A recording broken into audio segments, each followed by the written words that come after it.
Hi guys, welcome to Transcending Our Fear. I'm your host, Carrie Karma. As you know, there is a ton of fear floating around right now in our world. So instead of just ignoring it and hoping that it goes away, today we're going to talk about it. We're going to talk about what it is, where it comes from, what it's doing to us, and how we can get rid of it. Since this is such a big topic, what I've done is create a PowerPoint just because I'm kind of a nerd like that and I really love the visual that a PowerPoint gives. So with that being said, I hope you enjoy and I will see you soon. First of all, what is fear anyway? Well, fear is the body's natural response to anything that is perceived as a threat. It's our ego's way of protecting us. Now, I could do a whole presentation on the ego and how it thrives on fear as a means of protection, which can actually create a lot of problems for us. For now, let's just say that fear is designed to help us in dangerous situations. So if it's something that protects and helps us, then why is fear so scary? Well, it's not. Not really. When we're faced with a dangerous situation, fear actually helps us. Our breathing rate increases, our heart rate increases, blood vessels constrict, vital organs are flooded with oxygen, muscles are ready to react, glucose levels, calcium, and white blood cell levels spike. And these are all good things. When we're faced with a real danger, that is. All of these things prepare the body to respond appropriately to the danger, whatever it is. If we need to fight, we're ready, and if we need to run, we're ready. So, then, what's the problem? The problem is what happens when we're constantly afraid. When we're living in a state of chronically elevated levels of stress due to fear and worry. This is sometimes called the allostatic load. These are all the things that can happen to us. Our immune system can be weakened, our cardiovascular system can suffer damage, we might have gastrointestinal issues, decreased fertility, fatigue, increased risk of osteoporosis, increased risk of type 2 diabetes, depression, accelerated aging, and in some cases, premature death. These are all the things that happen to us when we're constantly afraid. So this type of constant stress manifests in our bodies, literally making us sick. And the worst part is, most of the time, we don't even realize that we're so stressed out. We don't even know that we're so worried because we've just gotten used to it. So, what are we so worried about? Well, what aren't we worried about? Seriously, we worry about everything. We worry about what others think about us. We worry that we won't have enough time to get everything done. We worry that we won't have enough money to survive, to pay our bills, take care of our families, and do the things we want to do in life. We worry that we're not as good as someone else, or we're not doing as good a job as someone else, because we're constantly comparing ourselves to others. We worry about our health, about getting sick. We worry about our loved ones, that they're going to get sick or something's going to happen to them. And then if we listen to the news, we start worrying about even more extreme things like war, natural disasters, terrorist attacks. The list goes on and on. And of course, right now, it's even worse. Right now, we're worried about a virus. We're worried because we have to social distance from our friends and loved ones. We're worried because a lot of us can't go to work right now. Kids can't go to school. We're worried because a lot of states are on lockdown. We're worried that the economy is going to collapse. And I think a lot of us are just worried that things will never be normal again. But one of the biggest things that is causing a ton of fear right now is, of course, you guessed it, the media. And regardless of your feelings about the mainstream media, I think we can all agree that they are certainly doing their part to ensure that we are being kept in a state of constant fear and panic. I mean, think about it. Everything we see on the news is negative. According to them, the world is horrible and we should fear everything. And while some of the things are actually valid things, that maybe we should want to think about and take precautions against, the main message we receive on a daily basis from the mainstream news is that we are helpless and powerless in our own lives. But is this really true? Should we believe this message from the mainstream news? Are we really helpless? Are we really powerless? No, of course we're not. But can we control everything? No, of course we can't. We know there's a lot that we can't control. We can't control the weather. We can't control the economy. And we definitely can't control what other people do. There's a ton of things that we can't control. However, there are also many things that we can control. I just have to throw this in here. Did you know that the average person has an estimated 60,000 thoughts per day? And did you also know that 70% of those thoughts are negative? That means that our minds are filled with worry, with fear, with stress, with negative self-talk, constantly on repeat all day long. This is what's making us sick, guys. But this is something we can control. What? How can we possibly control our thoughts? Well, the first step in controlling these fearful, negative thoughts that we're having constantly all day long on repeat is to start becoming aware of them. How can we do that? We can start by paying attention to them. After all, that's what they really want, our attention. When we acknowledge them, we're kind of saying, hey, you don't have to repeat yourself over and over. I hear you. You can stop now. And when we do this, we're automatically removing these thoughts from having any power over us. Sounds great, right?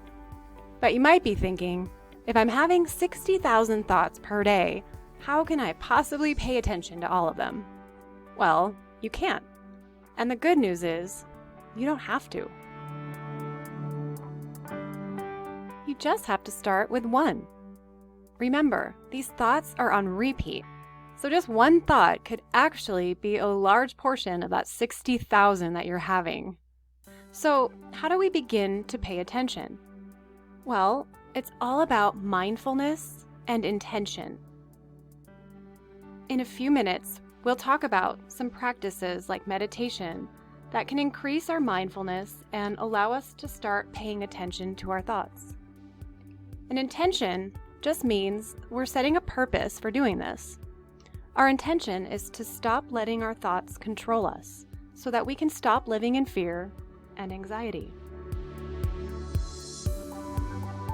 So once we've paid attention to the thought and acknowledged the thought, next step is we want to try to not judge the thought. We want to realize instead that this thought is trying to protect us in some way. So instead of judging the thought, we want to learn how to start being grateful for the thought. If we start thanking the thought, well, now it's been removed of all its power. And we're able to intentionally change the thought from negative to positive. Then we can start asking, why am I having this thought? What is the reason for this thought? Do I need to have this thought right now? Is there something I need to change? Once we have come up with the reason for the thought, we can start to reframe the thought into something positive. We could talk about reframing for hours. Reframing is huge because what it really is changing the story that we tell ourselves. So, for example, I've started paying attention to my thoughts. I've learned how to do that, and I come across this thought, and I realize that I'm having this thought constantly all day long, and the thought is, I'm worried about my health. Okay, so I've paid attention to it, I've acknowledged it, I decided not to judge the thought, realize it's trying to help me in some way, so I'm grateful for it. Now I can start thinking, why am I having this thought? Why am I worried about my health? And then I can start thinking, is this something I can change? Do I have any control over that? And I can reframe that into something positive. First, I can ask myself, are there things that I can change? Can I start eating healthier? Can I start exercising a little bit more? Can I do things differently? Can I start taking supplements? I mean, there's all kinds of things, right, that we can do to take better care of ourselves. Can I start meditating more? Can I start doing yoga or any mindful practice, right? So now I've realized that I'm having this thought because maybe there's something I need to change. And now I can reframe this thought, now that I'm aware of it, into something positive. So I can change the thought, I'm worried about my health, into, I am taking care of myself and I am totally healthy. I am taking care of myself and I am totally healthy. Now imagine if I'm having that thought 60,000 times a day, instead of having the thought, I'm worried about my health, or there's something wrong with me, I'm sick. Now I'm thinking, I'm taking care of myself and I'm totally healthy. And I'm thinking that all day long on repeat. I've just changed my story, thereby changing my reality. Does that make sense? So we always want to be thinking about, what can I do? What can I change? What else do I have control over? And the answer to that is that we have control over lots of things. We have control over how we respond to the world. We have control over how we respond to others. We have control over what we choose to focus on. We have control over our thoughts, like we just talked about. We also have control over our beliefs. Our beliefs are the direct result of our thoughts. So it only makes sense that if we can control our thoughts, we can definitely control our beliefs. We also have control over our own actions. Earlier, we talked about the media a little bit and how it's creating a lot of fear in our lives. So let's revisit that for just a moment and talk about what we can choose when it comes to the source and amount of information that we receive. So we are living in the age of information, which means that we have information constantly available to us, and the amount of information available is pretty much limitless. So we have a choice about how much we want to know, and we also have a choice about where we find our information. So while this can be a little bit overwhelming, just because there are so many choices, it's also really good to know that we have options. We don't have to rely solely on what the mainstream news is telling us, because we know as intelligent human beings that a society's control of the narrative equals control of the people. So once we realize that we have choices about where to get our information, we can't really be controlled anymore. And that's pretty empowering, don't you think? So along those same lines, we also have a choice about what to believe. We don't have to believe the things that are being told to us by the mainstream news. We have a choice. We know when something resonates within us as truth. And once we are at that place, when we have done the research, we've made our choice about how much we want to know, we've made our choice about what we believe, it's only then that we have the choice to help start creating the world that we want to live in. Okay, let's get back to the things we can change. So we know from what we've been talking about that we can change our thoughts. Yes, we can change our thoughts. We can change our beliefs. Remember that what we believe becomes our truth. So our beliefs become our reality. So once we change our thoughts, that means we can change our beliefs, which means we can change our reality, which is pretty cool. We can change our focus. That means we can change the things that we choose to focus on in our lives. we can change how we take care of ourselves. We can start eating healthier. We know what's healthy for our body and what's not healthy for our body. We have the power to start paying attention to nutrition and eating better. We can change how much exercise we get. And it doesn't mean we have to go to the gym every day. And actually, we can't go to the gym right now anyway. So exercise just means moving your body in space. And we can do that just by dancing around the living room or the kitchen or going for a walk or just walking around the backyard or the front yard. So it doesn't have to be complicated.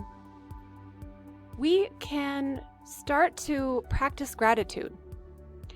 Gratitude is when we are appreciative of all the amazing things that we have in our lives. When we're grateful, we have no room for fear. Another thing that we can control and change is paying attention to our breathing. Breathing is one of the most powerful tools we have to help us let go of fear. When we're paying attention to our breathing, we instantly begin to relax, to calm ourselves, and to focus. Breathing is truly amazing. And then, of course, there's meditation. Meditation is just about quieting the mind. We can do this first thing in the morning, right after we wake up. We can just lay there for a few minutes and be calm and still. That's meditation. We can do that throughout the day. Just find a quiet place and just sit still for a few minutes. We can do guided meditations like the ones that I'm creating. Those are super helpful for people like me who have trouble shutting off our thoughts. And meditation can lead us to that place where we are able to start focusing on the specific thoughts that we're having without judgment. And that can help us to start paying attention. And once we're able to pay attention, we can do all of those things that we talked about earlier. Reframing, turning the negative into positive. Another way we can let go of fear is by whatever spiritual practice we enjoy. And so for you, it might just be focusing on gratitude and breathing and meditation. Or it might be just playing with your kids or petting your dog or going for a walk. Spiritual practice doesn't have to be anything in particular. It can be what makes your spirit happy. Does it make you happy to read your Bible? Does it make you happy to pray? Does it make you happy to read a book? Okay, so all of these things are good for the spirit. And then we can change what we seek in our lives. We can choose to seek joy. Okay, to sum it all up, we know there's a lot to fear if we allow ourselves to. We must acknowledge our fears. This takes away their power. We have to be mindful of our thoughts and recognize that we have the power to change them. We must realize that some things are out of our control. We must also realize that there are even more things that are within our control. We must focus on what we can control, what we can choose, and what we can change. We are not helpless, and we are not powerless. I invite you to join me in the meditation that I've created to go along with this presentation. It's going to help us to acknowledge that fear is okay. Fear protects us. We don't have to be scared of fear. But we also don't have to be ruled by it. We can let go of fear. We can let go of worry. We can let go of negative thoughts. We can choose to focus on what we want to manifest in our lives. We can choose to focus on everything that is good in this world. It's empowering to know that we can let go of all that we cannot choose, all that we cannot change, and all that we cannot control. And it's empowering to know that we can begin to focus on what we can choose, what we can change, and what we can control. If you enjoyed this presentation, please click the like button down below. And if you think it could bring value to someone you know, please share. Love to all, and see you soon. Bye.